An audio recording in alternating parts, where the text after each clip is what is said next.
Welcome back to the 2014 Spring Promotion Tournament live from Cologne, Germany. Now, before we get back to the matchup between KMT and NIP, I'd first like to welcome Team Solomon's owner and, of course, team manager Reginald to the table. Thank you for joining us. Hey guys, what's up? Now, the first thing I noticed when you came down here is that you still have a horde of fans waiting for you, wanting your autograph and pictures. How do you like not being a player and being out of the spotlight, or do you miss it? Well, I really enjoy the supportive role I have now, where I can help the players and just really help them with their daily lives, help them before the game. And it's really nice to see the fans and see all the interaction. And I really appreciate them traveling so far to come here. So I'm just excited to meet them all. But at the same time, it's really nice to just have some time off and stay away from the spotlight.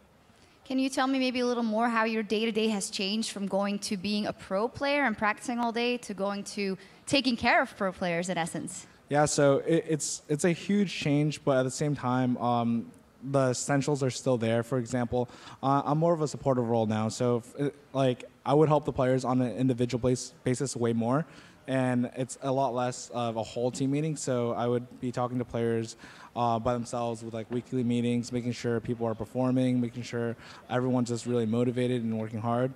But aside from that, it's a lot less playing and just really more dealing with the players itself. Okay, and of course your players have performed here already. Versus the Lemon Dogs, what are your first impressions of their team synergy after that first big test for them? So today, right, I was pretty worried because we're scrimming KMT, and we've been doing really well in scrims. And we dropped a game against KMT today, so I was like, oh crap, we might not go in so well. And of course, they performed really well. They stuck to the basics, and they won the first game. The second game was a little bit shaky, but they managed to just overcome it all and just win. So I'm really happy that they performed. And I think you also realized this was a great performance, but this was also versus a team that has just come together. How do you think you'll be doing in the actual LCS versus the top teams in North America?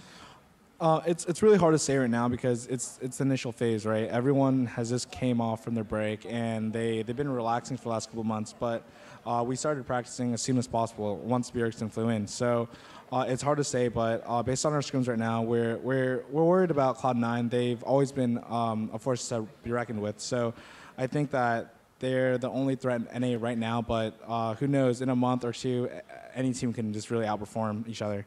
You're talking about Cloud9. I also kind of wanted to get your take on the rest of the matches in that Battle of the Atlantic, because one of those is Team Alternate versus CLG, and your teammates were kind of rough when it came to talking about CLG. So I've been watching TSM versus CLG scrims, and it's a little harsh to say that they're non-existent, but at the same time, I don't really know Team Alternate.